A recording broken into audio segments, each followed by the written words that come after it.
Pirmahan mo na ito Wednesday. Hindi na kailangan ng pamilyang ito ang isang baliw na mamamatay tao. Ang boses ni Rafael ay parang bilyon-bilyong karayom na tumusok sa pandinig ni Wednesday. Napabitaw siya sa sandok na hawak niya. Ang tunog ng bakal na tumama sa mamahaling marmol na sahig ng kusina ay tila isang malakas na kulog sa gitna ng katahimikan ng mansyon. Dahan-dahang napatingin si Wednesday sa kanyang asawa. Hawak pa rin niya ang isang mangkok ng mainit na tinola. Ang paboritong ulam ni Doña Josefina na 3 oras niyang matiyagang niluto kahit namamanas na ang kanyang mga paa. 7 buwang buntis si Wednesday at ang tanging nasa isip niya nitong mga huling araw ay kung paano mapapalambot ang puso ng kanyang biyenan para sa kaligtasan ng sanggol sa kanyang sinapupunan. Anong ibig mong sabihin, Rafael? It's just a soup. Kakatapos ko lang itong iluto para kay mommy dahil masama ang pakiramdam niya, panginginig ng boses ni Wednesday. Hindi sumagot si Rafael. Sa halip ang kanyang biyenan na si Doña Josefina ang pumasok sa kusina. Hawak ng matanda ang kanyang dibdib, ang kabilang kamay ay mahigpit na nakakapit sa kanyang debosyonal na rosaryo. Pero ang kanyang mga mata ay walang bakas ng kabanalan. Puno ito ng puot. Ang diyang kapal ng mukha mong tawagin akong mommy, sigaw ni Doña Josefina. Bigla itong natumba sa sahig nagkakakawag at tila nahihirapang huminga. Rafael ang gamot ko, hinaluan niya ng lason ang tsako kanina. Pinapatay niya ako nanigas si Wednesday sa kanyang kinatatayuan. Ang mundo niya ay biglang umikot. Mommy, no, wala akong ginawa, Rafael, you know me. I've been working day and night para isalba ang kumpanya niyo mula sa bankruptcy. I gave up my legal career para sa inyo. Shut up, Wednesday, bulyon ni Rafael. Lumapit siya at marahas na hinablot ang braso ng asawa. Nalaman na namin ang lahat. You've been stealing from the foundation funds. At na ngayon pati ang buhay ng mommy ko tatangkain mong kunin. You're sick. You're mentally unstable. Sa likod ni Rafael isang familiar na anino ang lumitaw. Si Ligaya, ang matalik na kaibigan ni Wednesday mula pa noong kolehiyo. Nakasuot ito ng mamahaling damit at sa kanyang mga daliri ay nagniningning ang isang singsing na familiar kay Wednesday. Iyon ang singsing na nawala sa kanyang silid noong 1 linggo. I'm sorry, Wednesday, sabi ni Ligaya sa isang tonong puno ng pekeng awa. I had to tell them the truth. I saw you signing those illegal documents. I saw you putting something in Doña Josefina's drink. Hindi ko na kayang itago ang kasalanan mo. Parang gumuho ang langit sa ibabaw ni Wednesday. Ang hininga niya ay naging mababaw, ang kanyang dibdib ay sumikip na parang may malaking batong nakadagan dito. Ang bawat tibok ng kanyang puso ay naging isang masakit na paalala ng pagtatraidor. Ang mga taong pinagkatiwalaan niya, ang mga taong inalayan niya ng kanyang dangal at lakas ay nagkakaisa ngayon para ilibing siya ng buhay. Ang Rafael, ang anak natin, pagsusumamo ni Wednesday ang kanyang kamay, ay pilit na humahawak sa kanyang malaking tiyan. Nararamdaman niya ang malakas na sipa ng sanggol sa loob, tila nakikiramdam sa panganib. Please don't do this to our baby. Lalong humigpit ang hawak ni Rafael sa kanyang braso, sapat na para mag-iwan ng pasa sa maputi niyang balat. Anak, paano ako nakakasiguro na sa akin yan? With a manipulative woman like you, everything is a lie. Ang salitang yon ay mas masakit pa kaysa sa anumang sampal. Ang dignidad ni Wednesday ay nyurakan sa harap ng sarili niyang hapagkainan. Sa sandaling iyon, pumasok ang 2 lalaking naka-uniforme ng puti, mga tauhan mula sa isang pribadong institusyon ng mga may sakit sa isip. Dalhin niyo na siya, utos ni Doña Josefina na biglang nakatayo ng maayos na tila himalang gumaling sa lason. Iligtas niyo ang pamilyang ito mula sa halimaw na yan. Habang kinaladkad si Wednesday, palabas ang tanging nakikita niya ay ang malupit na ngiti ni Ligaya at ang malamig na likod ng kanyang asawa. Ang kanyang mga paa ay sumasayad sa sahig, ang kanyang katawan ay tila nawalan na ng bigat dahil sa sobrang sakit. Wala siyang boses para sumigaw. Ang tanging naririnig niya ay ang sarili niyang paghikbi na nananatiling nakakulong sa kanyang lalamunan. Ang bawat hakbang papalayo sa mansyong tinawag niyang tahanan ay tila isang hakbang patungo sa isang madilim na hukay. Nang isara ang pinto ng itim na sasakyan, tumingin si Wednesday sa madilim na langit ng Manila. Ang ulan ay nagsimulang pumatak, tila nakikiramay sa kanyang pagdadalamhati. Bakit ang taong pinangakuan kang protektahan? Ang siya ring magiging mamatay tao ng iyong pagkatao. Hanggang kailan kayang tiisin ng isang ina ang latay ng kawalang katarungan bago maging abo ang kanyang pag-ibig at maging apoy ang kanyang galit?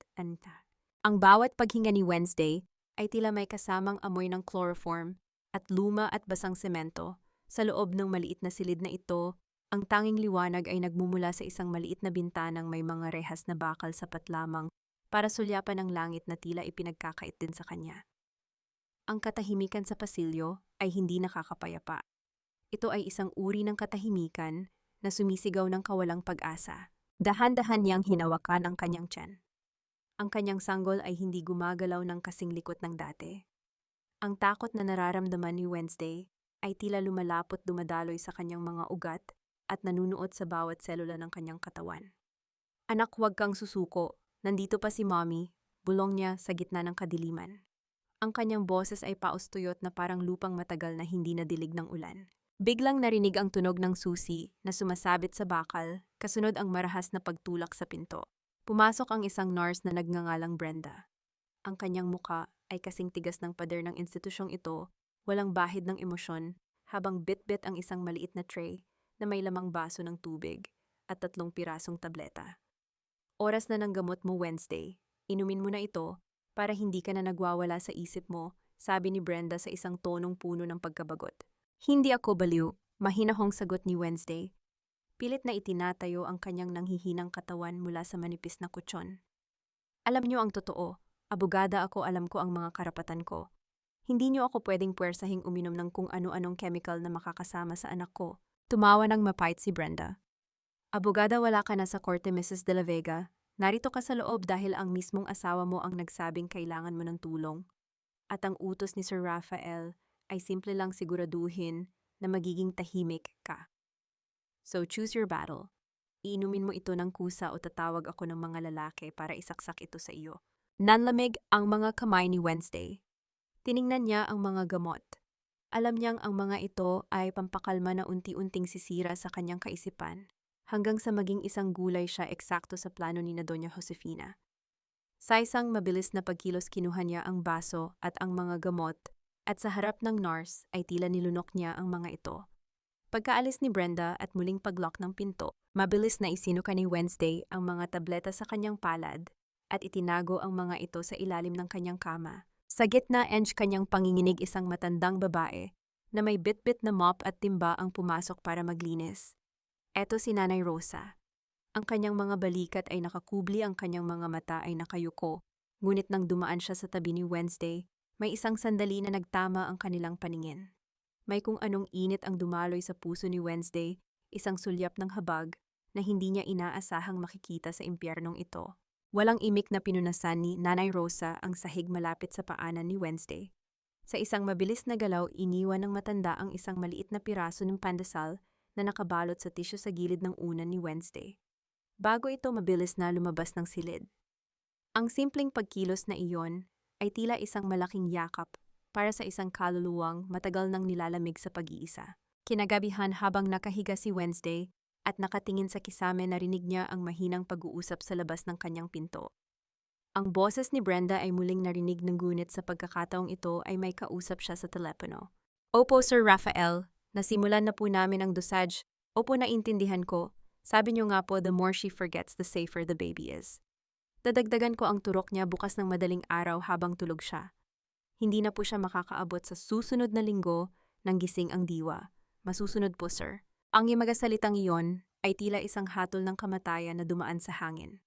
Napayakap si Wednesday sa kanyang sarili, ang kanyang mga kuko ay bumaon sa kanyang mga braso. Ang kanyang asawa, ang lalaking minsan niyang pinangakuan ng buhay, ay ngayon ang naguutos na patayin ang kanyang kaisipan. Kailangan niyang makatakas. Kailangan niyang lumaban. Pero paano siya lalaban sa isang mundong ang bawat pader ay kaaway at ang bawat gamot ay lason? Sa dilim ng silid, isang maliit na liwanag mula sa pasilyo ang tumama sa kanyang mukha.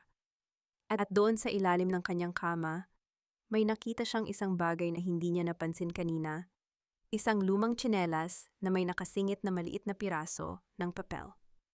Dahan-dahang binuklat ni Wednesday ang maliit na piraso ng papel. Ang kanyang mga daliri ay nanginginig, hindi dahil sa lamig ng gabi, kundi dahil sa kaba na baka ito ay isa na namang patibong.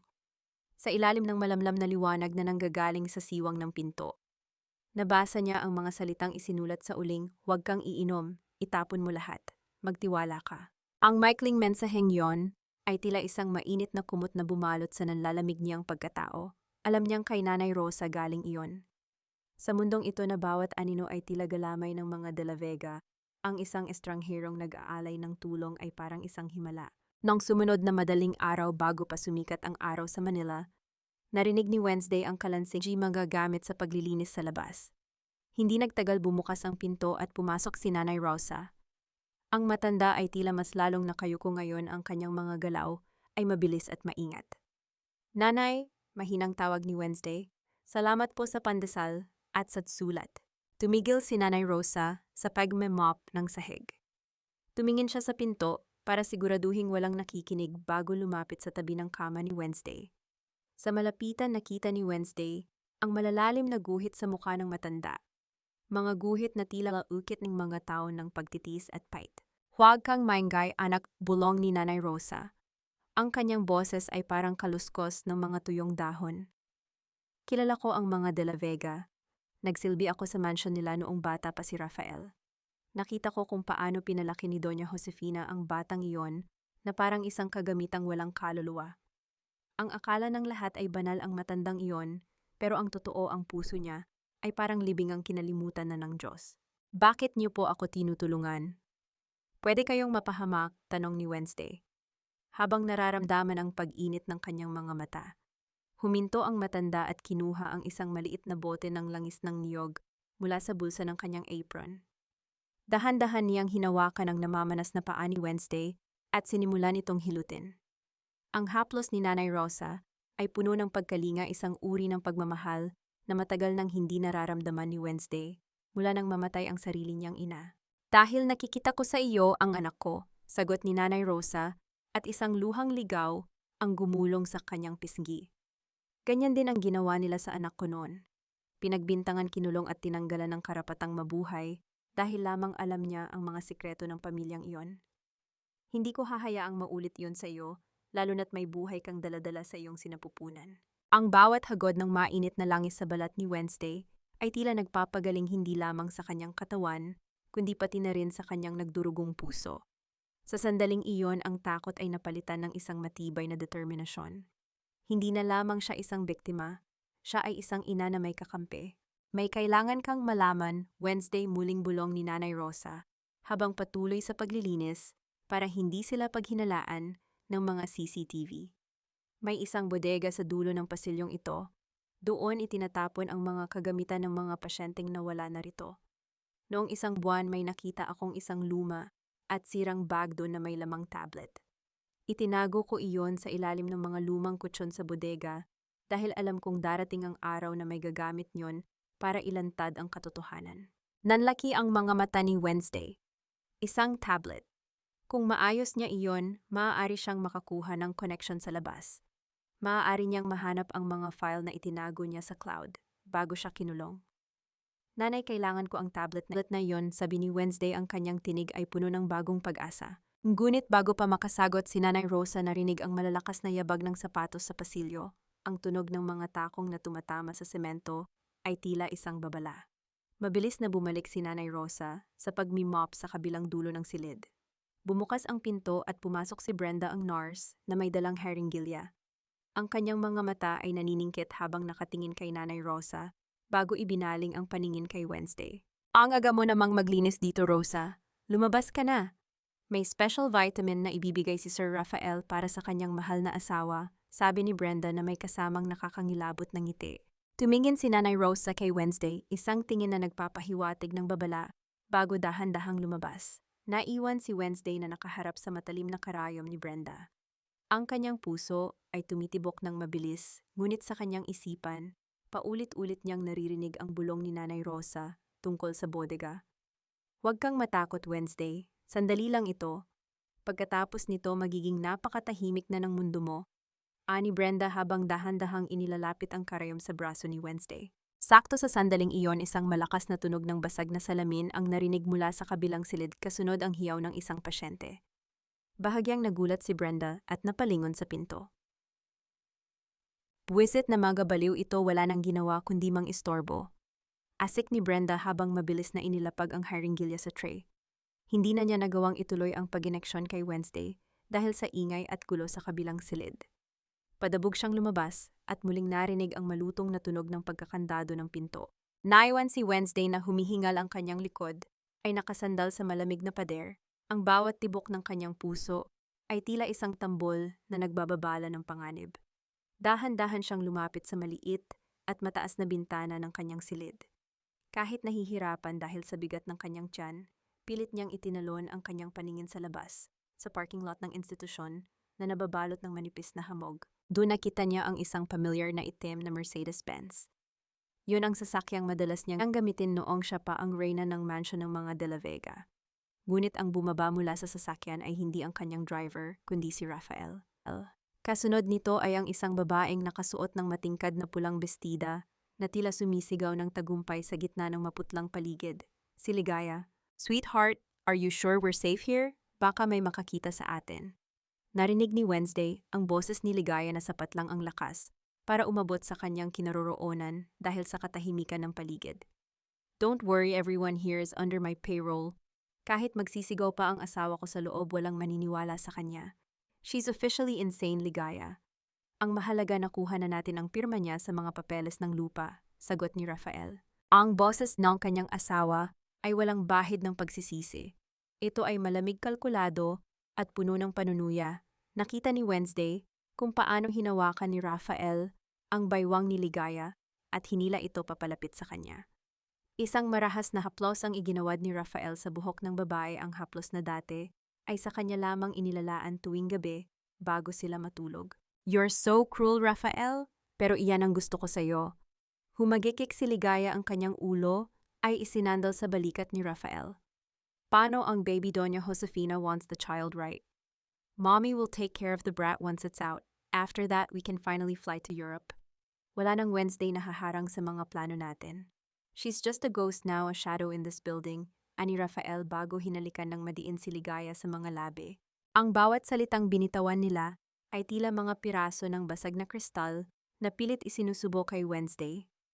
Ang kanyang mga kamay ay mahigpit na nakakapit sa mga rihas ng bintana. Ang kanyang mga kuko ay tila ibig bumaon sa bakal. Ang sakit na nararamdaman niya sa kanyang sinapupunan ay hindi na lamang pisikal. Ito ay ang unti-unting pagkamatay ng huling bahagi ng kanyang pag-ibig para sa lalaking ito. Sa isang sandali humiwalay si Ligaya mula sa pagkakayakap kay Rafael. Lumingon siya sa direksyon ng gusali, tila alam niya kung nasaan ang silid ni Wednesday.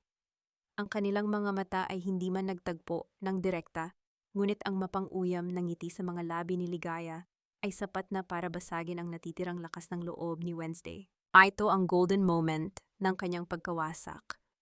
Ang makita ang kanyang buhay na ninanakaw ng isang taong tinawag niyang kapatid, habang siya ay nakakulong sa isang silid na amoy kamatayan.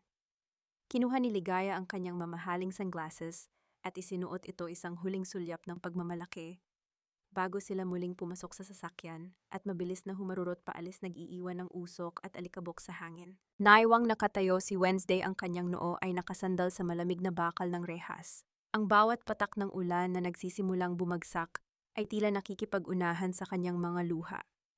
Sa gitna ng kanyang pagkasira, isang boses ang muling umalingaw-ngaw sa kanyang isipan, ang bulong ni Nanay Rosa tungkol sa tablet sa bodega. "Hindi niyo ako pwedeng gawing multo." Bulong ni Wednesday sa hangin. Ang kanyang tinig ay puno ng isang uri ng puot na mas madilim pa sa gabi. Dahil ang multo ay bumabalik para maghasik ng lagim. Ngunit sa kanyang paglingon mula sa bintana, nanlaki ang kanyang mga mata nang makita niyang bubumukas ang pinto ng kanyang silid nang walang kahit anong tunog. Isang anino ang nakatayo doon, hindi si Brenda, hindi si Nanay Rosa, kundi isang lalaking nakasuot ng mamahaling barong, may hawak na isang itim na folder at isang misteryosong ngiti sa kanyang mga labi. Ang hangin sa loob ng silid ay biglang bumigat, tila nawala ng espasyo para sa hininga ni Wednesday. Ang lalaking nakatayo sa harap niya ay hindi mukhang bahagi ng institusyong ito. Ang kanyang barong ay gawa sa pinakamahusay na pinya, ang bawat tahi ay sumasalamin sa yaman at kapangyarihan, isang matalas na kaibahan sa kupas, at amoy gamot na gown na suot ni Wednesday. "Sino ka, paano ka nakapasok dito?" Ang boses ni Wednesday ay isang mahinang kaluskos, ngunit ang kanyang mga mata, kahit pagod, ay nananatiling matalas, tulad ng isang abogadang handang makipagbalitaktakan. Hindi agad sumagot ang lalaki. Lumapit siya ng dahan-dahan, ang tunog ng kanyang mamahaling sapatos sa semento ay tila isang ritmong nagbibilang ng bawat segundong natitira sa katahimikan. Huminto siya sa tapat ng kama at dahan-dahang inilapag ang itim na folder. Masyadong abala ang mga nurse sa gulo sa kabilang ward attorney. Isang maliit na donasyon lang sa tamang tao at ang lahat ng pinto ay bumubukas ng kusa. Ang boses ng lalaki ay malalim baritono at may himig ng awtoridad na hindi mapapasubalin. Tawagin mo na lang akong Antonio. Antonio? Pag-uulit ni Wednesday, pilit na hinahalukay ang kanyang alaala. Ang karibal ni Rafael sa bidding para sa bagong port sa Batangas. Bakit ka narito to gloat? Para pagtawanan ang asawa ng kaaway mo na ngayon ay nasa loob ng mental hospital. Isang tipid na ngiti ang sumilay sa mga labi ni Antonio, ngunit ang kanyang mga mata ay nananatiling malamig tila 2 pirasong itim na marmol. Hindi ako nagsasayang ng oras sa pagtawa, Wednesday. Narito ako dahil pareho tayo ng gustong mangyari, ang makitang bumagsak ang imperyo ng mga De La Vega. Lalo na ang babaeng nagpapatakbo nito mula sa likod ng kurtina, si Doña Josefina. Binuksan ni Antonio ang folder. Sa loob ay may mga litrato ng mga dokumentong pamilyar kay Wednesday. Ito ang mga record ng offshore accounts ni Rafael na hindi mo nahanap noon. Ang mga transaction na ito ang ginagamit nilang ebidensya para idiin ka sa money laundering. Pero ang totoo, ang pirma sa dulo ay hindi sa iyo. It's a very good forgery, but still a fake. Naramdaman ni Wednesday ang pananakit ng kanyang sentido. Bakit mo ito ibinibigay sa akin? Anong kapalit? Lumapit palalo si Antonio sa patna para maamoy ni Wednesday ang bango ng kanyang mamahaling pabango-amoy ng kagubatan at lumang pera. Kinuha niya ang isang malinis at puting panyo mula sa kanyang bulsa at iniabot ito kay Wednesday na noon lamang napansin na may tumulong luha pala sa kanyang pisngi. Gusto kitang maging Alice Wednesday, belong ni Antonio. The De La Vegas think they've buried you. They think you're a ghost. But a ghost who can speak is a powerful weapon. Tutulungan kitang makuha ang tablet na sinasabi ng matandang tagalinis. Tutulungan kitang makalabas dito ng buhay kasama ang anak mo. You hate them that much? Tanong ni Wednesday, ang kanyang puso ay nagsisimulang tumibok sa isang bagong uri ng kaba. Ang magamata ni Antonio ay sandaling kumislap ng isang emosyong hindi maipaliwanag, isang halong puot at luma at malalim na pait. Hindi mo lang alam kung gaano kalalim ang utang na loob na dapat nilang bayaran sa akin. Si Doña Josefina, akala niya ay lahat ng pagkakamali ng nakaraan ay pwedeng itago sa ilalim ng kanyang mga rosaryo. Dahan-dahang kinuha ni Wednesday ang panyo. Ang tela ay malambot, isang maliit na karangyaan sa gitna ng kanyang paghihirap. Ito ang kanyang golden moment, ang mapagtanto na sa gitna ng kanyang pinakamadilim na sandali. Isang kaaway ang nag-aalay ng kamay, hindi dahil sa kabutihan, kundi dahil sa parehong apoy ng paghihiganti na nagsisimulang mag-alab sa kanyang puso. Anong kailangan kong gawin? Tanong ni Wednesday, ang kanyang tinig ay mas matatag na ngayon. Magpatuloy ka sa pagiging baliw, ani Antonio. Habang dahan-dahang umaatras patungo sa pinto, uminom ka ng mga bitamina na ibibigay ni Rosa, hindi ang mga tableta ni Brenda. At hintayin mo ang aking signal. Kapag dumating ang araw ng anibersaryo ng De La Vega Corp, doon natin sisimulan ang pagpapatumba sa kanilang mga tore. Nang makarating sa pinto, huminto si Antonio at lumingon muli. One more thing, attorney. Huwag mong kakalimutan na sa larong ito wala tayong kaibigan. Meron lang tayong mga taong may parehong kaaway. Nang muling may sara ang pinto ng walang anumang tunog, na iwan si Wednesday na nakatingin sa itim na folder. Ngunit sa kanyang pagbuklat muli nito, may isang dokumento sa pinakailalim na nagpahinto sa kanyang mundo. Isang lumang birth certificate, isang papel na naglalaman ng lihim na maaaring sumunog hindi lang sa pamilya De La Vega, kundi pati na rin sa pagkatao ni Antonio. Ang bawat pag-ikot ng kandado sa pinto ng silid ni Wednesday ay tila isang babala na ang kapayapaan ay isang luho na hindi niya kayang bayaran. Hindi pa nagtatagal nang umalis si Antonio, ngunit ang hangin ay muling nabulabog ng isang amoy na kabisado ng bawat himaymay ng pagkatao ni Wednesday, ang amoy ng mamahaling insenso at matandang pabango na tanging si Doña Josefina lamang ang gumagamit. Pumasok ang matanda na tila isang santo sa presisyon, marahang hinahaplos ang mga butil ng kanyang itim na rosaryo. Ang tunog ng mga butil na nagtatamaan sa isa't isa ay tila isang metronome ng pananakot sa gitna ng katahimikan. Huminto siya sa paanan ng kama, tinitingnan si Wednesday na may halong dusa at pandidiri isang ekspresyong madalas niyang gamitin para iparamdam sa iba na sila ay mas mababa kaysa sa alikabok. Wednesday anak, tignan mo ang sarili mo. Simula ni Doña Josefina sa isang boses na kasing tamis ng lason. Ang puso ko ay nadudurog na makita kang ganito. Isang abogadang hinahangan ngayon ay narito sa loob ng isang kuwebang amoy gamot at kawalang pag-asa. Hindi sumagot si Wednesday. Nanatili siyang nakaupo nang tuwid ang kanyang mga kamay ay protektadong nakapatong sa kanyang tiyan. Ang lamig ng mga mata ng matanda ay tumatagos sa kanyang balat tila hinahanap ang anumang butas ng kahinaan. Remember when Raphael brought you home? You were just an orphan with a law degree but no name. Dinala ka namin sa aming tahanan, pinakain, binihisan, at binigyan ng karangalang maging isang De la Vega. Patuloy ni Doña Josefina habang dahan-dahang lumalapit. Binigyan ka namin ng lahat, Wednesday. Utang mo sa amin ang bawat hininga mo sa loob ng mansyong iyon. At paano mo kami sinuklian? You tried to kill the mother of your husband. You betrayed our trust. Alam niyo ang katotohanan, Mommy, mahinahong sagot ni Wednesday. Kahit na ang kanyang lalamunan ay nanunuyo sa galit. Alam niyo na hindi ko magagawa iyon. Alam niyo kung sino ang tunay na naglagay ng lason sa inyong tsaa. Tumigil si Doña Josefina. Ang kanyang muka ay biglang tumigas na wala ang balat kayong awa. Lumapit siya at marahas na hinawakan ang panga ni Wednesday sapat na para maramdaman ng huli ang talim ng mga kuko nito. Ang katotohanan ay kung ano ang sinasabi ko, Wednesday. At sa mundong ito walang makikinig sa isang baliw. But because I am a Christian, I am giving you a chance to redeem yourself. Inilabas ng matanda ang isang puting sobre mula sa kanyang mamahaling bag. Sa loob ay isang legal na documento waiver of parental rights. Sign this Wednesday, ibigay mo ang buong karapatan ng anak mo kay Raphael at sa akin. This is for the baby's safety. Isang baliw na ina ay hindi kailangan ng isang sanggol na may dugong De la Vega. In exchange, I will make sure you are treated well here. Baka makalabas ka pa pagkatapos ng ilang taon kapag malinis na ang pangalan namin. You want to steal my child, bulong ni Wednesday, ang kanyang puso ay tila dinidikdik sa pait. I am saving my grandchild from a monster like you. Bulyon ni Doña Josefina, ang boses niya ay umalingaw-ngaw sa apat na sulok ng silid. Huwag kang maging ingrata, marami ka ng utang na loob sa amin. Isipin mo ang kapakanan ng bata. Gusto mo ba siyang lumaki rito sa loob ng ospital na ito?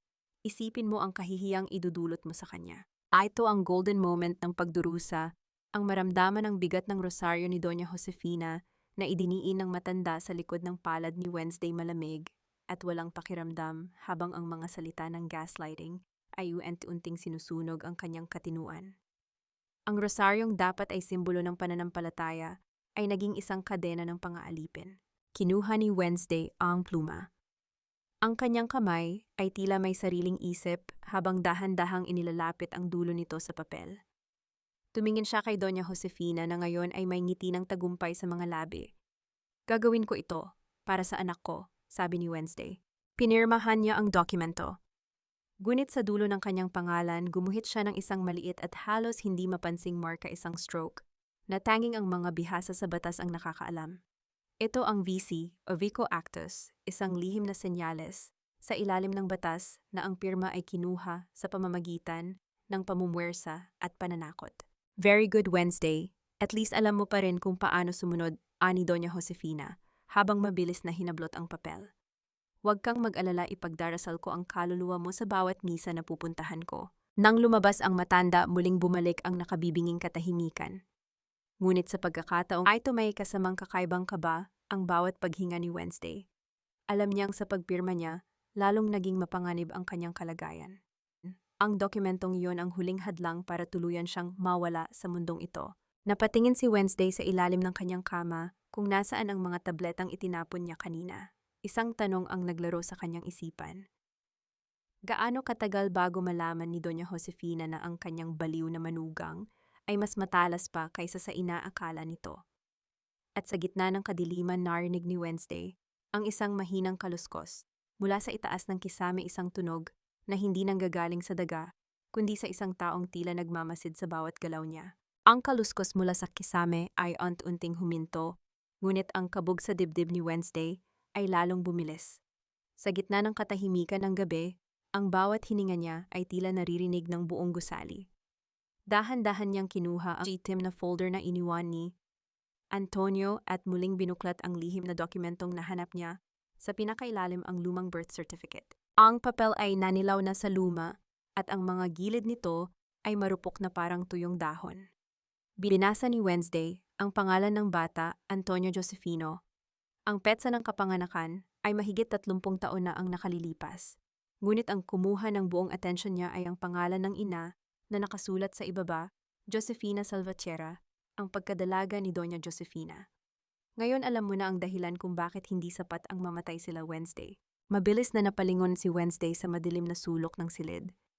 Doon unti-unting lumabas si Antonio sa anino ang kanyang mukha ay bahagyang natatamaan ng liwanag ng buwan na pumapasok sa rehas. Walang emosyon ang kanyang mga mata, ngunit ang lamig na nanggagaling sa kanya ay tila mas matindi pa kaysa sa aircon ng ospital. Isa kang anak ni Doña Josefina ang karibal ni Rafael ay sarili niyang kapatid. Ang boses ni Wednesday ay halos pabulong na sa gulat.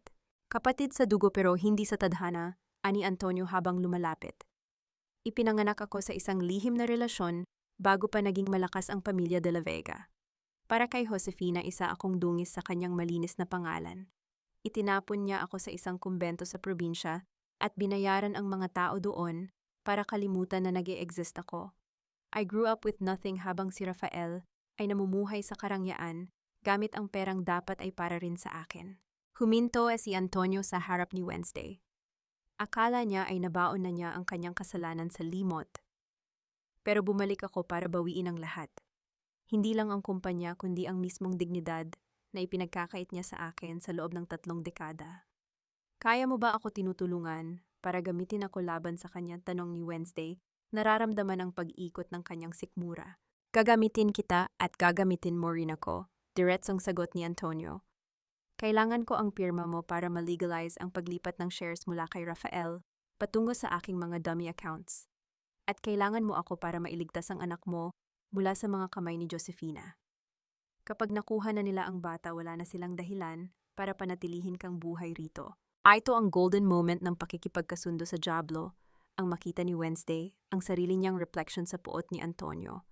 Pareho silang itinakwil, parehong ginawang biktima ng huwad na kabanalan ni Doña Josefina. Sa sandaling iyon ang itim na folder ay naging isang sumpa at isang sandata sa parehong pagkakataon. Paano ang anak ko, Antonio? Anong plano mo sa kanya pa? Seryosong tanong ni Wednesday. Isang mapait na ngiti ang sumilay sa mga labi ni Antonio. Lumapit siya at marahang hinawakan ang malamig na rehas ng bintana. Ang bata ang magiging huling alas natin. Si Josefina ay uhaw sa isang tagapagmana na malililok niya ayon sa kanyang gusto. Ang bata ang magiging dahilan ng kanyang pagbagsak. Gagamitin natin ang bata para tuluyin siyang mawalan ng kontrol sa lahat ng kanyang pinakamamahal. No, matatag na sagot ni Wednesday. Hindi mo gagamitin ang anak ko para sa paghihiganti mo, hindi siya magiging biktima tulad natin. Nanliit ang mga mata ni Antonio. Isang tensyon ang namuo sa pagitan nila, mas matalim pa kaysa sa anumang kutsilyo. Attorney, nasa loob ka ng mental asylum. Wala ka sa posisyon para magtakda ng kondisyon. Isipin mo ang katotohanan, si Rafael ay handa kang patayin at si Josefina ay handang nakawin ang pagkatao mo. Ako lang ang tanging pag-asa mo. Bago pa makasagot si Wednesday, narinig ang malakas na kalabog ng pinto sa dulo ng pasilyo at ang sigaw ng mga nurse. Mukhang may nangyayaring hindi maganda sa labas. Mabilis na umatras si Antonio patungo sa anino. Pag-isipan mo ang sinabi ko, Wednesday. Ang oras ay hindi natin kakampi. Malapit na ang anibersaryo ng kumpanya at doon natin gagawin ang unang hakbang o bulong ni Antonio bago tuluyang maglaho sa dilim na tila isang panaginip na nag-iwan ng mapait na lasa. Naiwang mag-isa, si Wednesday, mahigpit na yakap ang folder sa kanyang dibdib. Sa loob ng kanyang sinapupunan, naramdaman niya ang isang mahinang sipa.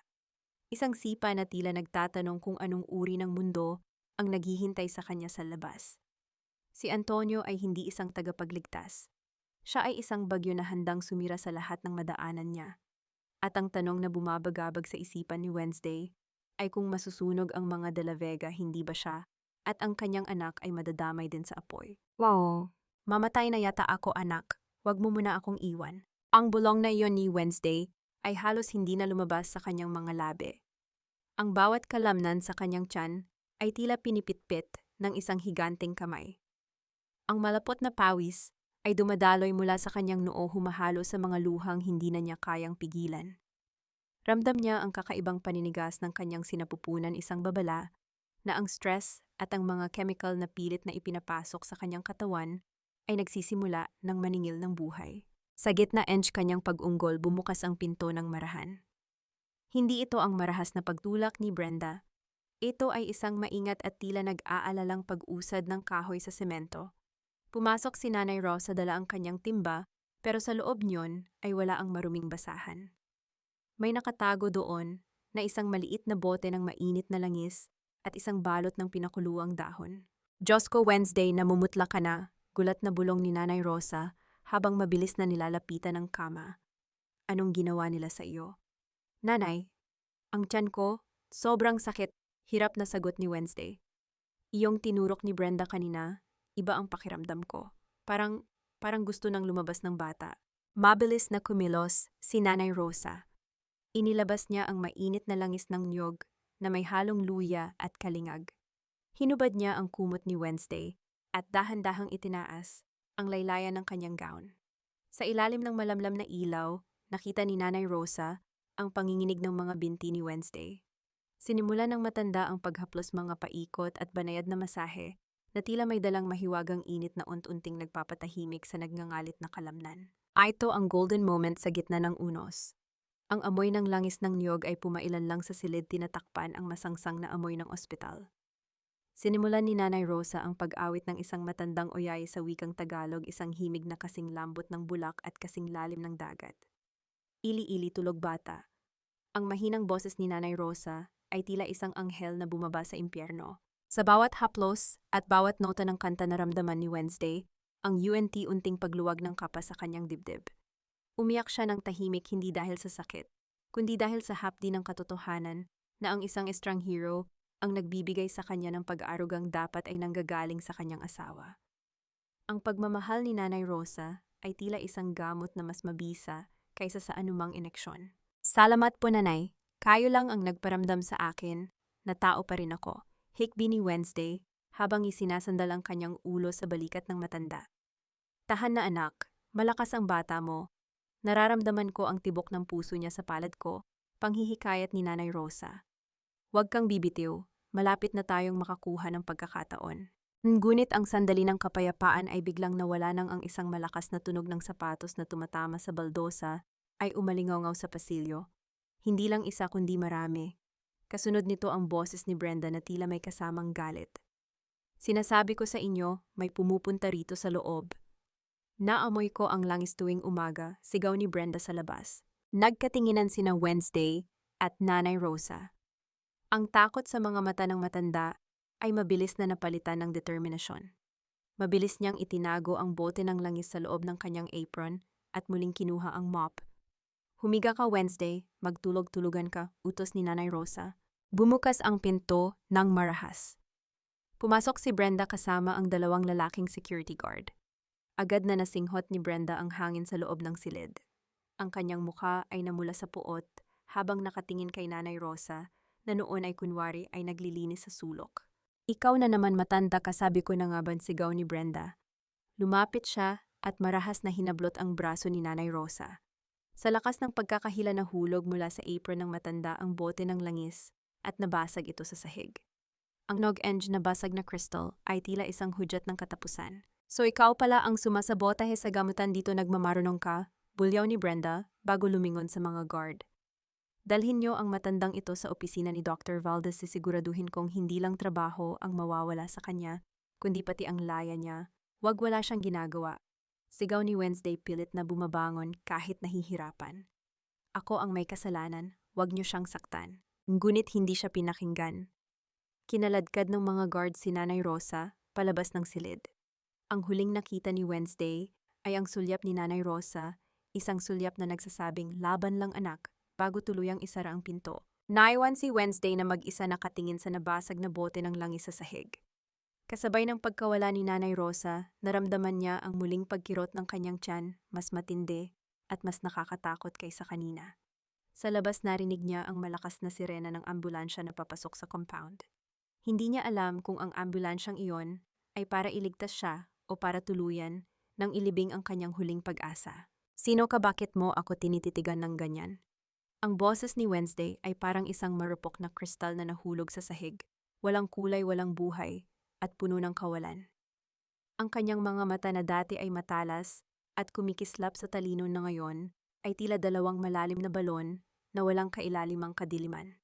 Nakatitig siya sa kawalan, ang kanyang mga kamay ay nakapatong sa kanyang tiyan na tila ba nakalimutan na niya kung paano huminga ang mundo sa labas.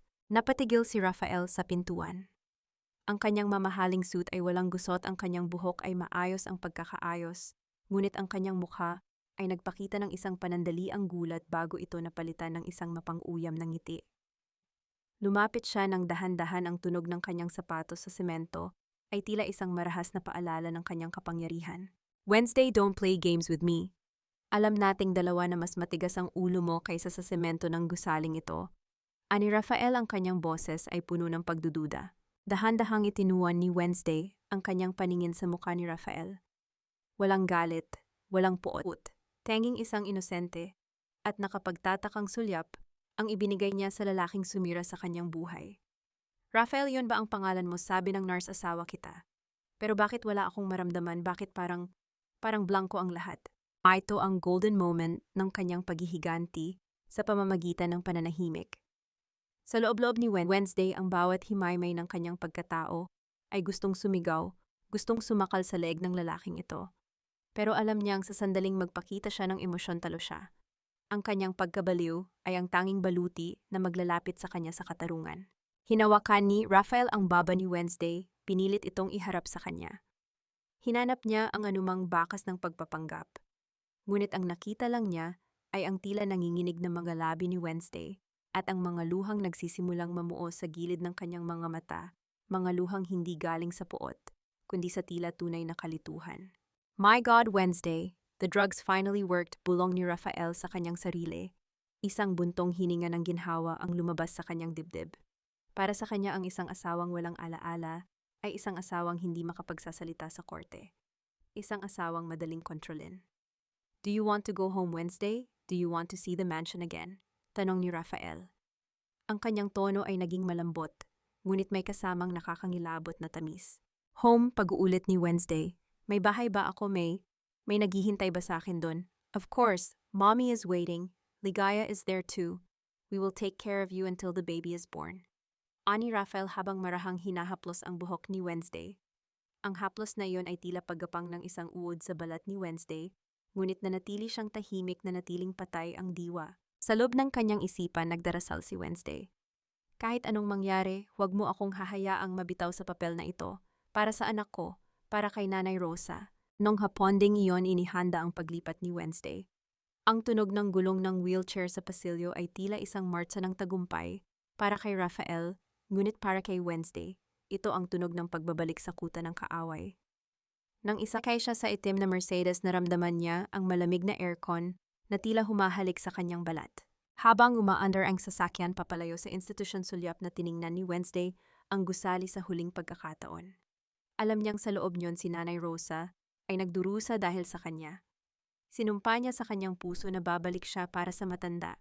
Nakarating sila sa mansion ng mga De La Vega nang mag-aagaw ang dilim at liwanag.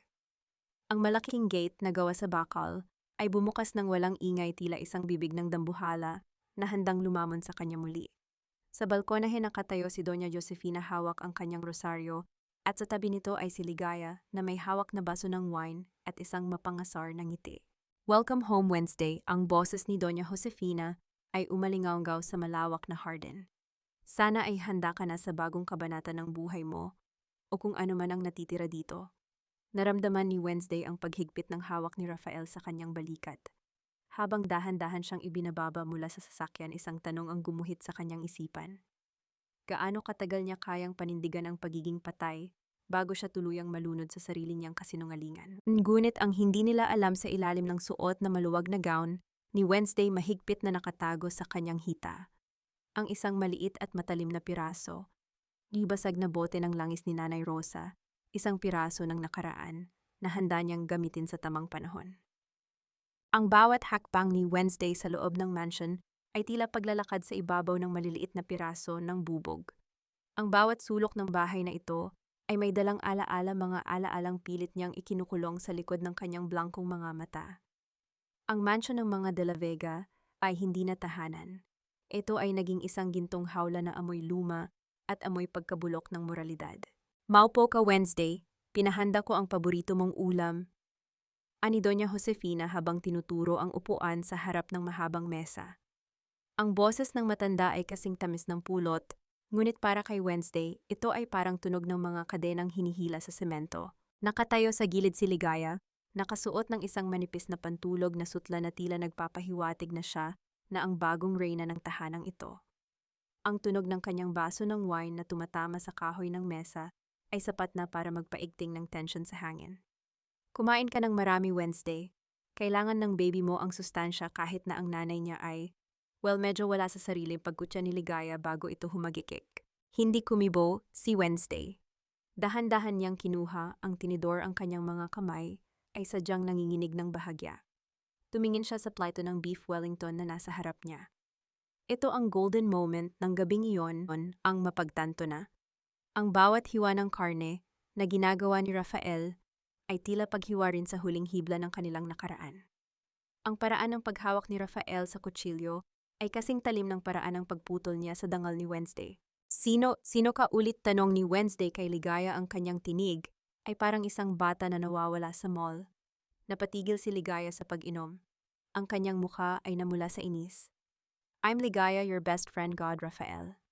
Kailangan ba talaga natin itong tisin gabi-gabi? It's like living with a ghost. Hayaan mo siya, Ligaya. Ang mahalaga ay narito siya kung saan natin siya mababantayan, malamig na sagot ni Rafael. Habang nagpapatuloy ang hapunan, pasimpleng pinagmamasdan ni Wednesday ang paligid. Napansin niya ang isang maliit na susi na nakasabit sa baywang ni Doña Josefina, isang susing familiar sa kanya. Iyon ang susi sa maliit na vault sa loob ng prayer room ng matanda, kung saan itinatago nito ang mga lihim na dokumento ng pamilya at ang mga ebidensyang maaaring sumira kay Rafael. Pagkatapos ng hapunan, nagkunwari si Wednesday na kailangang pumunta sa banyo. Sa halip na sa sariling silid, dahan-dahan siyang naglakad patungo sa prayer room. Ang bawat yabag ng kanyang paa ay tila isang nakatutulig na ingay sa gitna ng katahimikan ng gabi. Nakarating siya sa pintuan at pumasok sa loob. Amoy insenso at kandila ang paligid. Hinalughog niya ang isang drawer sa ilalim ng altar. Doon nahanap niya ang isang lumang ledger. Ngunit bago pa niya mabuklat ang unang pahina, narinig niya ang tunog ng pintong bumubukas ng marahan. Mabilis na isinara ni Wednesday ang drawer at tumayo. Sa harap ng estatwa ng Birhen, ang kanyang mga kamay ay magkadaop na tila nananalangin. Pumasok si Doña Josefina, ang kanyang anino ay humaba sa pader na parang isang dambuhala. Nanalangin ka ba Wednesday, o baka naman may hinahanap ka? Ang boses ng matanda ay puno ng hinala. Gusto ko lang humingi ng tawad, din bulong ni Wednesday, hindi tumitingin sa matanda. Lumapit si Doña Josefina. Ang kanyang mga mata ay naniningkit habang sinusuri ang bawat galaw ni Wednesday. Bigla niyang hinablot ang maliit na bag na laging bitbit ni Wednesday. Ibigay mo sa akin yan. Kanina ko pa napapansin na ayaw mong bitawan ang bag mo, bulyaw ni Doña Josefina. May itinatago ka, no? Hindi ka baliw, nagpapanggap ka lang. Sinimulang halughugin ng matanda ang bag sa gitna ng prayer room. Ang tunog ng mga gamit na itinatapon sa sahig ay tila mga dagok sa puso ni Wednesday. Ang tensyon ay umabot sa sukdulan. Isang maling galaw lang at mabubuko ang lahat. Wala pong laman yan, panginginig ni Wednesday. Ngunit napatigil si Doña Josefina nang makita ang isang bagay sa pinakailalim ng bag. Isang piraso ng papel na may sulat kamay. Hindi ito dokumento ng batas, kundi isang drawing ng isang sanggol na may nakasulat na magbabayad kayo. Nanlaki ang mga mata ni Doña Josefina. Lumingon siya kay Wednesday na ngayon ay nakatitig sa kanya, nang diretso ang blankong tingin ay napalitan ng isang nakakangilabot na ngiti na tanging sa dilim lang makikita. Rafael, pumaritok, at sigaw ni Doña Josefina, ang kanyang boses ay puno ng takot at galit. Ano ang nangyayari rito? Bakit ka sumisigaw? Mommy. Mabilis na pumasok si Rafael sa prayer room, ang kanyang muka ay puno ng pagtataka at inis.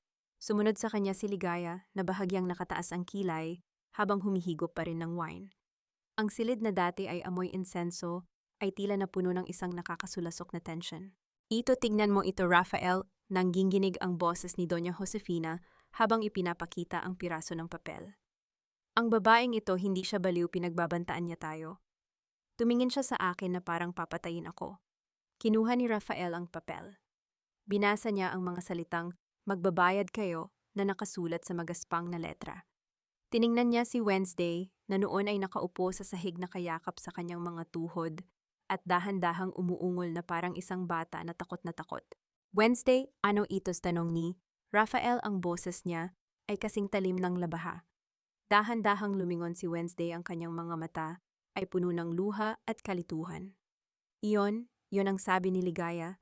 Sabi niya, isulat ko yan para maging safe ang baby. Sabi niya, secret daw namin yan. Napatigil si Ligaya. Ang baso ng wine sa kanyang kamay ay bahagyang nayanig. Ano-anong pinagsasabi mo, Wednesday? Hindi ko ibinigay sa iyo ang papel na yan. Rafael, don't believe her. She's clearly delusional. Pero Ligaya, ikaw ang nagbigay sa akin ng Crayola kanina sa kusina. Bulong ni Wednesday, ang kanyang boses ay nanginginig sa takot. Sabi mo galit ka kay Rafael dahil ayaw niyang ibigay ang pera para sa condo mo sa BGC. Sabi mo kailangang magbayad ang pamilyang ito. Ito ang golden moment ng paghahasik ng alitan, ang makita ang mukha ni Rafael na unti-unting nagbabago mula sa pag-aalala patungo sa matinding hinala. Alam ni Wednesday na sensitibo si Rafael pagdating sa usapin ng pera, lalo na't unti-unti nang nauubos ang pondo ng kumpanya dahil sa kanilang marangyang pamumuhay. Ang pagbanggit sa condo sa BGC ay isang direktang tama sa sikmura ni Rafael. Totoo ba ito, Ligaya? Tanong ni Rafael. Ang kanyang mga mata ay naniningkit habang nakatitig sa kanyang mistress. Kaya ka ba panay ang hiling ng dagdag na allowance nitong mga nakaraang linggo? Binabalak mo na ba akong i-blackmail gamit ang baliw kong asawa? Of course not, Rafael, she's lying. Pinaglalaruan niya tayo. Sigaw ni Ligaya, ang kanyang boses ay naging matinis sa kaba. Doña Josefina, sabihin niyo sa kanya, Wednesday is just a crazy woman. Pero nakita ko ang ngiti niya kanina, giit ni Doña Josefina, bagamat ngayon ay tila nalilito na rin siya. Pero kung totoo ang sinasabi niya, Ligaya, ikaw ba ang nagtuturo sa kanya ng mga bagay na ito para takutin ako? Ang prayer room ay naging isang arena ng sisihan. Ang mga De La Vega at si Ligaya ay nagsimulang mag-ungkat ng mga lihim na hinanakit sa isa't isa. Habang nagbabangayan sila, na natiling nakaupo si Wednesday, sa sahig ang kanyang ulo ay nakayuko, pero ang kanyang puso ay nagdiriwang. Ang mga taong nagsabuatan para sirain siya ay ngayon ay tila mga asong nagkakagatan sa isang buto. You're a gold digger, Ligaya, akala mo ba hindi ko alam na may kausap kang ibang lalaki at humihingi ka ng tulong para makuha ang mga files ko sa kumpanya? Bulyon ni Rafael. Biglang lumapit si Rafael kay Ligaya at marahas na hinablot ang cellphone nito mula sa bulsa ng kanyang pantulog. Let me see kung sino ang katext mo. No, Rafael, stop it. Hiyaw ni Ligaya, pilit na binabawi ang kanyang gamit. Ang tunog ng isang malakas na sampal ay umalingaw sa loob ng prayer room. Bumagsak si Ligaya sa sahig, ang kanyang buhok ay gulo-gulo at ang kanyang pisngi ay nagsimulang mamula. Nanlaki ang mga mata ni Doña Josefina sa gulat habang si Rafael ay hinihingal sa galit, hawak ang cellphone ni Ligaya na tila ba isang ebidensya ng kataksilan. Get out, malamig na utos ni Rafael. Ayaw na kitang makita sa bahay na ito ngayong gabi. Bumalik ka sa lungga mo bago ko pa makalimutan na naging tauhan kita. Habang kinaladkad ni Rafael si Ligaya palabas, naramdaman ni Wednesday ang isang kakaibang ginhawa. Ang unang tore ay gumuho na. Ngunit sa gitna ng kaguluhan, napansin ni Wednesday na si Doña Josefina ay nanatiling nakatitig sa kanya. Ang matanda ay tila hindi kumbinsido sa drama. Dahan-dahang lumapit ang matanda kay Wednesday. Ang kanyang mga hakbang ay mabigat at puno ng banta. Yumuko siya para magkatapat ang kanilang mga mukha. Amoy matandang pulbo at put ang buga ng hininga nito. Matalino ka, Wednesday, mas matalino kaysa sa inaakala ni Rafael. Bulong ni Doña Josefina, ang kanyang boses ay kasing lamig ng kamatayan. Pero tandaan mo, sa bahay na ito ako ang batas, at ang mga batas na hindi sumusunod ay tinatapon sa apoy. Biglang hinawakan ni Doña Josefina ang tiyan ni Wednesday at pinitpit ito ng bahagya, isang marahas na haplos na nagpadala ng kaba sa buong katawan ng ina. Ang bawat segundo sa loob ng Mansyong De La Vega ay tila isang patak ng asido na unti-unting sumisira sa katinuan ng sinumang nakatira rito. Matapos ang marahas na banta ni Doña Josefina sa prayer room, bumalik si Wednesday sa kanyang silid.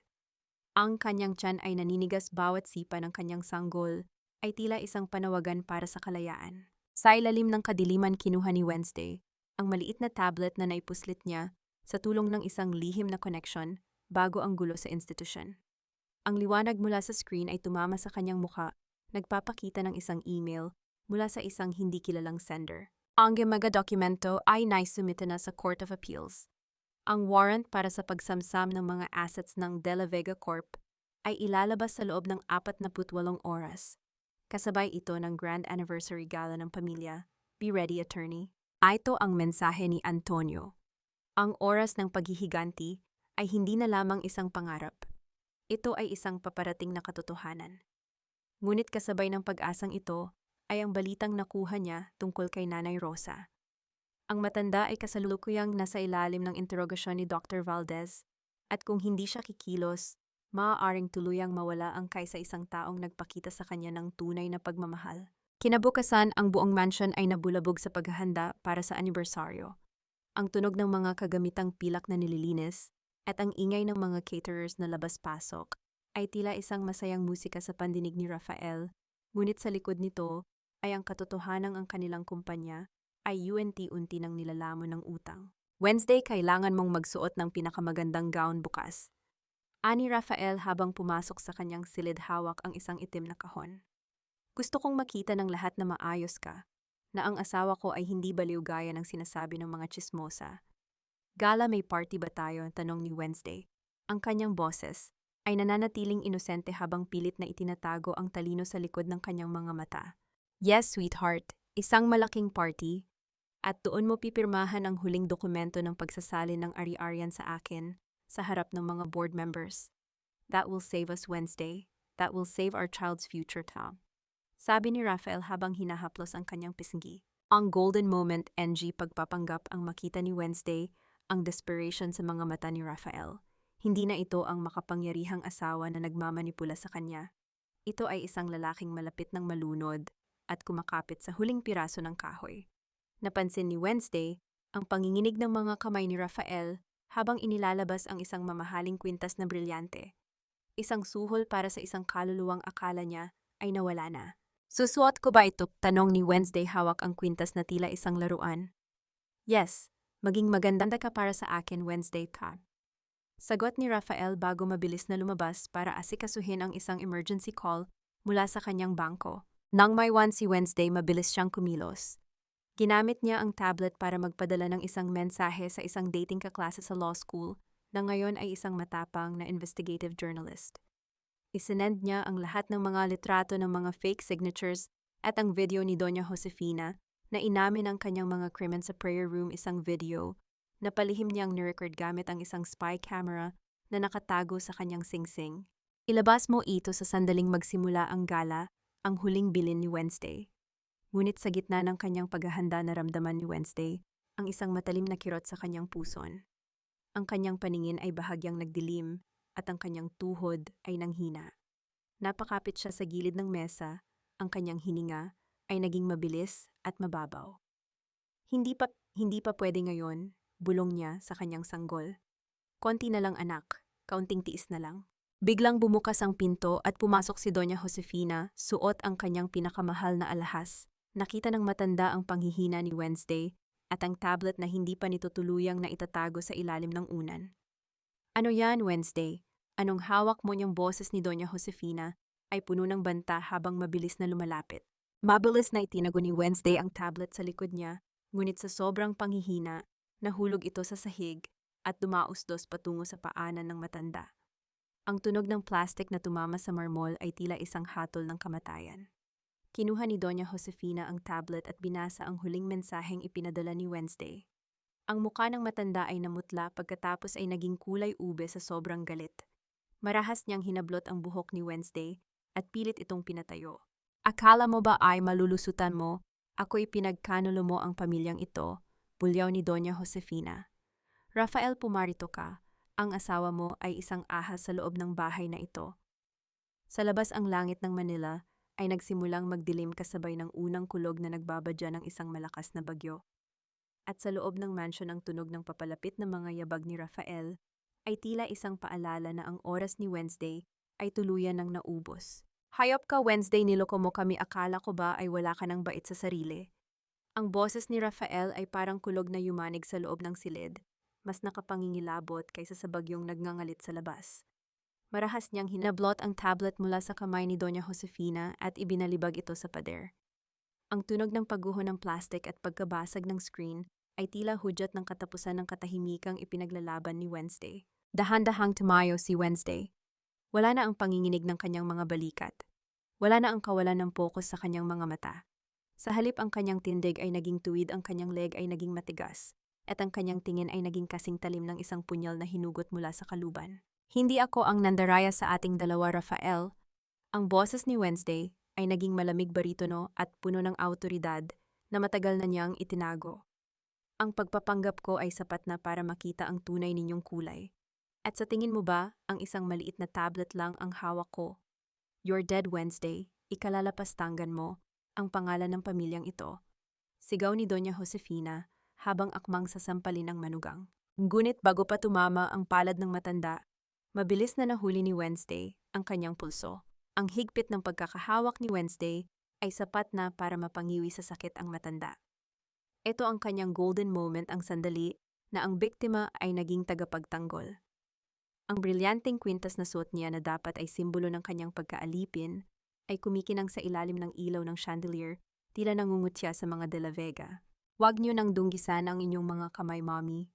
Marami na itong mancha ng dugo at kasalanan, bulong ni Wednesday. Bago marahas na binitawan ang kamay ng matanda. Rafael, gawin mo na ang dapat mong gawin. Kalad ka rin mo ang ibabaeng iyan sa sasakyan. Ngayon na ang anibersaryo ng kumpanya. Kailangan niyang pumirma sa harap ng media bar. Utos ni Doña Josefina, ang kanyang boses ay nanginginig sa takot na baka ang lahat ng kanilang pinaghirapan ay maglaho na parang bula. Kinaladkad ni Rafael si Wednesday palabas ng silid pababa ng hagdan, patungo sa sasakyang magdadala sa kanila sa Grand Gala. Sa bawat baitang ng hagdan naramdaman ni Wednesday ang matinding pagkirot sa kanyang puson. Ang kanyang sanggol ay tila nagpupumiglas, nakikiramay sa tensyong bumabalot sa kanyang ina. Sa gitna ng dilim at ulan, ang mga de la Vega ay tila mga aninong patungo sa sarili nilang libing. Nakarating sila sa luxury hotel kung saan gaganapin ang anibersaryo. Ang tunog ng mga flash ng camera at ang ingay ng mga reporter ay tila isang nakatutulig na orkestra. Sa gitna ng entablado nakatayo ang isang podium na may logo ng De La Vega Corp. Gumiti ka, Wednesday, isang maling galaw at sisiguraduhin kong hindi mo na makikita ang anak mo paglabas niyan. Bulong ni Rafael sa kanyang tenga habang mahigpit na nakahawak sa kanyang braso. Inalalayan nila si Wednesday paakyat ng entablado. Libo-libong mata ang nakatitig sa kanya. Doon sa harap ng lahat nakita ni Wednesday ang kanyang kaibigang journalist na si Mara na nakatayo sa dulo ng ballroom, hawak ang kanyang cellphone at tumango ng bahagya. Ladies and gentlemen, simula ni Rafael, sa harap ng mikropono ang kanyang boses ay puno ng peking kagalakan. Ngayong gabi saksihan niyo ang muling pagkakaisa ng aking pamilya at ang pagsasali ng pamumuno sa bagong henerasyon. Inilapag ni Doña Josefina ang mga dokumento sa harap ni Wednesday. Ang pluma ay inabot ni Rafael, ang kanyang mga mata ay nagbabanta. Ngunit sa halip na pumirma, kinuha ni Wednesday ang mikropono. Ang pamilyang De La Vega ay may kailangang aminin sa inyong lahat.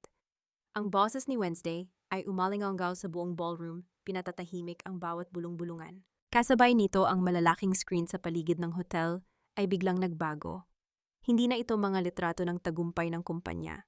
Sa halip lumabas ang video ni Doña Josefina sa prayer room, ang mga dokumento ng laundering at ang mga litrato ng pasang tinamo ni Wednesday sa loob ng institusyon. Ang ballroom ay napuno ang bulong ng gulat. Ang mukha ni Rafael ay naging kasing puti ng papel habang si Doña Josefina ay tila estatwang hindi na makagalaw. Sa sandaling iyon naramdaman ni Wednesday ang isang mainit na likidong dumadaloy sa kanyang mga binti. Ang paningin niya ay umikot at ang kanyang hininga ay naging isang maikling pagsusumamo. Your Honor, the evidence speaks for itself, bulong ni Wednesday sa gitna ng katahimikan bago tuluyang manghina ang kanyang mga tuhod. Napahawak siya sa podium, ang kanyang muka ay namumutla sa sakit. Sa gitna ng gulo, isang pamilyar na anino ang mabilis na lumapit mula sa gilid ng entablado. Si Antonio. Ang kanyang mga mata ay naniningkit habang nakatingin sa nagkakagulong mga reporter at sa natutuliro niyang ina at kapatid. Ngunit ang huling nakita ni Wednesday bago ang lahat ay maging dilim ay ang pagpasok ng mga pulis sa ballroom at ang malamig na boses ni Antonio na bumulong sa hangin. Hindi pa tapos ang laban Wednesday, pero ang huling sigaw ay sa iyo. Bitawan niyo ako. Hindi niyo ba kilala kung sino ako? Ako si Doña Josefina de la Vega. Ang hiyaw ng matanda ay umalinganggaw sa buong ballroom, ngunit sa pagkakataong ito, wala nang yuyuko sa kanyang autoridad. Ang tunog ng mga posas na sumasara sa kanyang matatandang pulso ay tila huling nota ng isang mahabang trahedya. Sa gitna ng nagkakagulong mga reporter at kumikislap na ilaw ng mga kamera, ang karangalan na iniingatan ni Doña Josefina sa loob ng ilang dekada ay nagkapira-piraso sa harap ng buong bansa. Ang kanyang mukha na dati ay puno ng mapagpanggap na kabanalan. Ngayon ay tila isang maskarang na baak nagpapakita ng isang halimaw na puno ng takot at puot. Si Rafael ay hindi na makatingin ng diretso sa kahit na kanino. Ang kanyang mga bahagi ng katawan ay tila nawala ng lakas, ang kanyang balikat ay nakakubli habang dahan-dahan siyang inaakay ng mga pulis papalayo sa entablado. Nang dumaan siya sa harap ng nanghihinang si Wednesday, huminto ang kanyang mundo. Wednesday, sorry, ang baby, please patawarin mo ako. Ang boses ni Rafael ay puno ng desperasyon, isang huling pagsisikap na humingi ng awa sa gitna ng kanyang tuluyang pagguho. Hindi siya sinagot ni Wednesday. Walang salitang lumabas sa mga labi ng babaeng binalak niyang ilibing sa limot. Ang tanging itinugon ni Wednesday ay isang malamig at matalim na titig, isang tingin na nagsasabing ang lalaking minahal niya noon ay matagal nang naging abo sa kanyang puso. Walang galit, walang puot, tanging isang malalim na kawalan na mas masakit pa kaysa sa anumang sampal. Sa gitna ng kaguluhan, lumapit si Antonio. Ang kanyang mga mata ay nanatiling blanco habang tinitingnan ang kanyang ina at kapatid na kinakaladkad papalabas ng hotel. Walang kagalakan sa kanyang mukha, tanging isang madilim na katahimikan na tila nagsasabing ang hustisya ay may kasamang napakabigat na bayad. Lumingon siya sa mga medic na kapapasok lang sa ballroom. Dalhin na siya sa ospital ngayon na. Huwag niyo siyang hahayaang mawalan ng malay. Ang utos ni Antonio ay puno ng pag-aalalang hindi niya nagawang itago. Dahan-dahang inalalayan si Wednesday sa isang stretcher. Ang bawat paggalaw ng gulong nito sa malambot na carpet ng ballroom ay tila isang mabagal na marcha patungo sa isang panibagong laban. Ang sakit sa kanyang puso ay naging isang nagngangalit na apoy.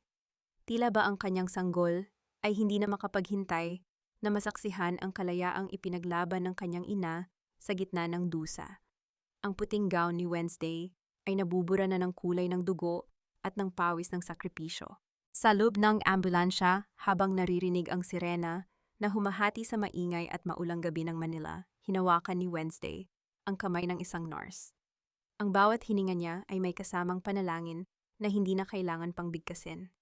Ang ulan sa labas ay tila naghuhugas sa lahat ng dumi ng nakaraan, inihahanda ang mundo para sa isang bagong simula. Mahigpit na nakakuyom ang palad ni Wednesday. Doon nagniningning ang maliit na piraso ng basag na bote ng langis ni Nanay Rosa na kanina pa niya hawak mula sa mansion. Kahit na nagkasugat na ang kanyang palad sa talim nito, hindi niya ito binitawan. Ang pirasong ito ang kanyang naging anting-anting sa gitna ng bawat pasakit, ang nagpapaalala sa kanya na ang pag-ibig ng isang ina ay mas matibay kaysa sa anumang bakal o ginto.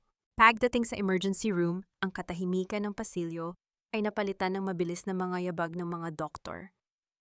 Ang lamig ng aircon ng ospital ay humalik sa balat ni Wednesday, ngunit ang tanging nararamdaman niya ay ang unti-unting paghina ng sipa sa loob ng kanyang sinapupunan. Attorney, kailangan nating mag-emergency C-section. Humihina ang tibok ng puso ng bata, sigaw ng doktor, habang mabilis na itinutulak ang kanyang kama patungo sa operating room. Tumingin si Wednesday sa huling pagkakataon sa maliwanag na ilaw sa kisame. Ang kanyang diwa ay nagsimulang lumutang, ang mga tinig sa paligid ay naging malayo at tila mga bulong na lamang sa ilalim ng tubig. Sa kanyang isipan, nakita niya ang isang batang tumatakbo sa gitna ng isang hardin ng mga bulaklak, malayo sa mga De La Vega, malayo sa puot at malayo sa rehas ng nakaraan. Nangilapat ang maskara ng anesthesia sa kanyang muka. Naramdaman ni Wednesday ang isang huling sipa mula sa kanyang anak, isang mahina ngunit matapang na sipa. Pagkatapos niyon, ang monitor na nagbabantay sa tibok ng puso ng sanggol ay biglang naglabas ng isang mahaba at pantay na tunog ng katahimikan. Ang mga mukha ng mga doktor ay nabalot ng kaba at ang huling imaheng nakita ni Wednesday, bago ang lahat ay maging ganap na dilim, ay ang pagmamadali ng mga nurse na tila nawawalan na ng pag-asa. Ang katahimikan sa loob ng operating room ay mas nakabibingi kaysa sa anumang sigaw na narinig ni Wednesday sa buong buhay niya. Ito ay isang uri ng katahimikan na tila humihinto ang oras kung saan ang bawat segundo ay naging kasing bigat ng 1,000 taon. Ang tanging naririnig sa silid ay ang mabilis na pagkiskis ng mga metal na gamit ng mga doktor at ang mabibigat na hininga ng mga nurse na pilit isinasalba ang isang munting buhay. Wala pa ring tibok ihanda ang resuscitator. Ang boses ng doktor ay puno ng tensyon bagaman pilit itong pinapanatiling kalmado. Sa kabilang dulo ng malay ni Wednesday, sa gitna ng kadiliman ng anesthesia, narinig niya ang isang familiar na himig. Isang oyay, isang kanta na hindi nanggagaling sa mga doktor, kundi sa kanyang sariling kaluluwa. Sa kanyang panaginip, nakita niya si Nanay Rosa na nakatayo sa isang dalampasigan itinuturo ang pagsikat ng araw. "Huwag kang bibitiw anak, tawagin mo siya, tawagin mo ang anak mo." Sa isang huling pagsisikap ng kanyang diwa isinigaw ni Wednesday ang pangalan ng kanyang anak sa loob ng kanyang puso. At tila isang himala na nagmula sa kailaliman ng langit ang mahaba at pantay na tunog ng monitor ay biglang naputol.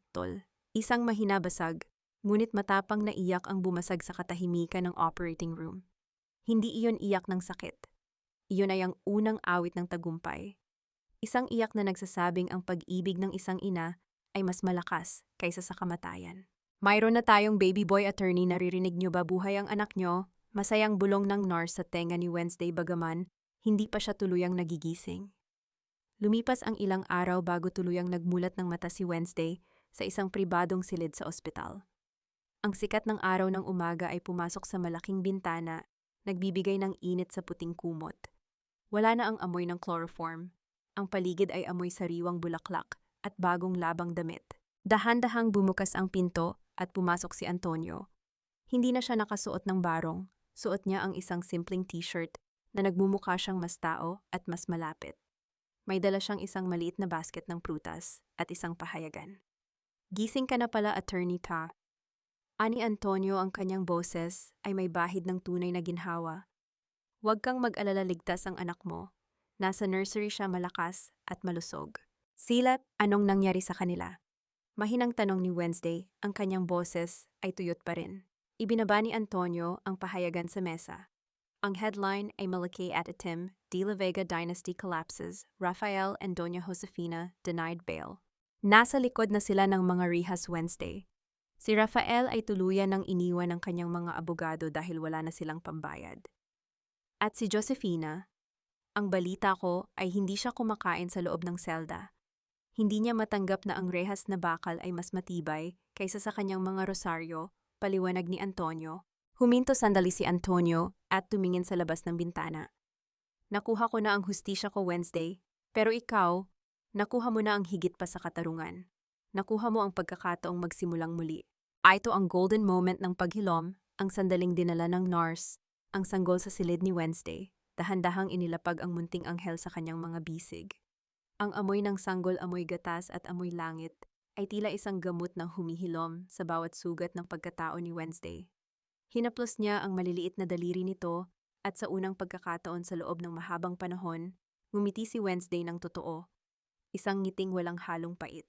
Ang iyong panggalan niya ay Gabriel, bulong ni Wednesday habang hinahalikan ang noo ng anak dahil siya ang mensahe ng Diyos na palaging may pag-asa. Inabot ni Antonio ang isang maliit na sobre kay Wednesday. "Galing yan sa korte. Ang annulment ng kasal niyo ni Rafael ay pabilis na dahil sa mga krimen niya. Malaya ka na, Wednesday, sa lahat ng aspeto." Tumingin si Wednesday kay Antonio. "Salamat, Antonio, pero alam nating dalawa na ang kalayaan ay hindi nanggagaling sa korte. Nanggagaling ito rito," sabi niya habang itinuturo ang kanyang puso. Nang umalis si Antonio Naiwan, si Wednesday nayakap ang kanyang anak. Ngunit sa gitna ng kanyang kaligayahan, narinig niya ang isang mahinang katok sa pinto. Isang pamilyar na anino ang sumilip mula sa siwang isang matandang babaeng nakasuot ng maayos na damit. May dalang maliit na balot ng pandesal at isang bote ng sariwang langis ng niyog. Si Nanay Rosa, ang kanyang mga mata ay nagniningning sa luha ng kagalakan.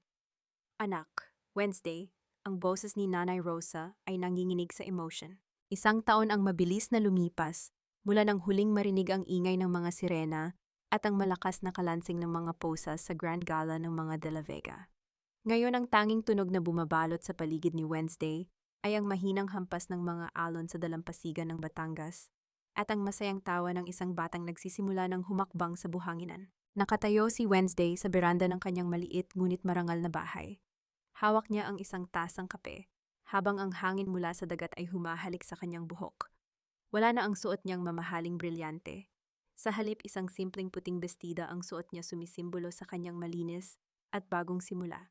Sa gitna, NG Harden, nakikita niya si Nanay Rosa na matyagang nagdidilig ng mga halaman.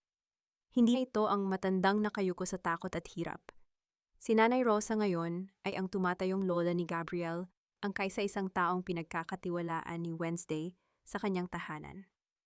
Ang kanilang pagkakaibigan, na nagsimula sa madilim na pasilyo ng isang mental hospital, ay naging pundasyon ng isang bagong pamilya, isang pamilyang binuo hindi ng dugo, kundi ng malasakit at pagmamahal. Wednesday may tawag ka mula sa opisina. Isang babae raw ang humihingi ng tulong, biktima rin ng pang-aabuso ng kanyang biyenan. Ang boses ni Nanay Rosa ay puno ng sigla habang papalapit sa beranda. Ngumiti si Wednesday. Ang kanyang kumpanyang alay ni Wednesday ay hindi lamang naging matagumpay na law firm. Ito ay naging kanlungan ng mga kababaihang inalisan ng boses at karangalan. Ang bawat kasong ipinapanalo niya ay tila isang paraan ng pagpapasalamat sa katarungang nakamit niya. Pakisabi, Nanay, na darating ako bukas. Walang sino mang babae ang dapat maiwang mag-isa sa dilim, sagot ni Wednesday. Napatingin siya sa isang lumang dyaryo na nakapatong sa mesa. Isang maliit na balita sa sulok ang nagsasabing si Doña Josefina ay pumanaw na sa loob ng correctional facility dahil sa katandaan at panghihina ng puso. Si Rafael naman ay nananatiling nagsisilbi ng kanyang sentensya malayo sa karangyaan at kapangyarihang dati niyang sinasamba. Naitanong ni Wednesday sa kanyang sarili. Napatawad na ba niya sila? Huminga siya ng malalim, nilalanghap ang sariwang hangin ng kalayaan. Ang pagpapatawad ay hindi nangangahulugang kinalimutan na niya ang sakit. Ito ay ang pagpili na huwag nang hayaang kontrolin ng nakaraan ang kanyang hinaharap. Hindi na siya biktima, siya ay isang ina, isang abogada, at isang babaeng malaya. Ang pait ay napalitan na ng kapayapaan na mas mahalaga kaysa sa anumang yaman ng mga De La Vega. Lumapit ang maliit na si Gabriel sa kanyang binti, itinataas ang kanyang maliliit na kamay para magpabuhat. Binuhat ni Wednesday, ang anak nararamdaman ang init at bigat nito na tila isang buhay na ebidensya ng kanyang tagumpay. Salamat, Gabriel, bulong ni Wednesday sa tenga ng bata. Dahil sa iyo natutunan kong ang tunay na katarungan ay hindi lamang ang pagpapakulong sa masama, kundi ang pagbuo ng isang mundong puno ng pag-asa para sa iyo. Habang unti-unting lumulubog ang araw sa Manila Bay, nagkukulay kahel ang langit, nagbibigay ng huling liwanag sa isang kabanatang tapos na at sa isang bagong simula na punong-puno ng pag-ibig. Ang dagat ay patuloy sa kanyang ritmo, tila isang pangakong ang bawat unos ay may kasunod na payapang dalampasigan. Habang pinagmamasdan natin ang payapang dagat na yumayakap sa bagong simula ni Wednesday, tila naririnig din natin ang bulong ng katarungan na sa wakas ay natagpuan na ang kanyang tahanan. Matapos ang mahabang gabi ng unos, ang sikat ng araw ay hindi na muling ipagkakait sa kanyang mag-ina. Mahal kong tagapakinig, maraming salamat sa inyong pananatili at pakikinig hanggang sa huling yugto ng ating kwento. Habang binubuo ko ang bawat eksena ng buhay ni Wednesday, lalo na ang sandali kung saan marahas na nyurakan ni Rafael at Doña Josefina ang kanyang danggal, sa harap mismo ng ulam na buong pagmamahal niyang inihanda, para sa kanila ay tila nadurog din ang aking puso. Ang bawat salitang ibinahagi ko rito ay nagmula sa malalim na pagninilay sa mga tunay na karanasan ng mga kababaihang patuloy na nagtitiis at lumalaban sa gitna ng katahimikan. Ang kwentong ito ay isang paalala na ang bawat patak ng luha ay may katumbas na halaga at ang bawat sugat ay may takdang panahon ng paghilom. Isang mahalagang tanong ang nais kong iwan sa inyong mga puso. Kung kayo ang nasa katayuan ni Wednesday, magagawa niyo rin bang piliin ang landas ng kapayapaan at pagpatawad matapos ang lahat ng ginawang paglapastangan sa inyong pagkatao? at bago tayo tuluyang magpaalam. Nais ko ring malaman kung saan nyo kasalukuyang pinapakinggan ang audio na ito. Marahil ay habang nagluluto para sa inyong pamilya, naglilinis ng tahanan. O kaya naman ay sa gitna ng inyong sandaling pahinga, matapos ang isang mahabang araw. Ibahagi nyo naman sa amin ang inyong mga saloobin sa comment section sa ibaba, dahil ang bawat karanasan ninyo ay mahalaga at nais naming kayo ay pakinggan. Huwag nyo ring kalimutang i-like at i-share ang video na ito upang mas marami pa tayong pusong maabot at mabigyan ng lakas ng loob. Naway baunin ninyo ang aral mula sa piraso ng basag na bote ng langis na itinago ni Wednesday na ang mga bagay na pilit nating binabasag ay siya palang magsisilbing sandata upang hiwain ang kadiliman at ipakita ang ating tunay na lakas. Maging matatag kayo sa inyong sariling mga laban. Hanggang sa muli nating pagkikita sa susunod na kwento ng buhay, pag-ibig at pag-asa. Pamagat ng kwento ang pagbangon ng pusong sugatan. Paunawa ang lahat ng mga tauhan at mga pangyayari sa kwentong ito ay katang-isip lamang na binuo para sa layuning magbigay aliw at maghatid ng positibong mensahe sa ating mga tagapakinig.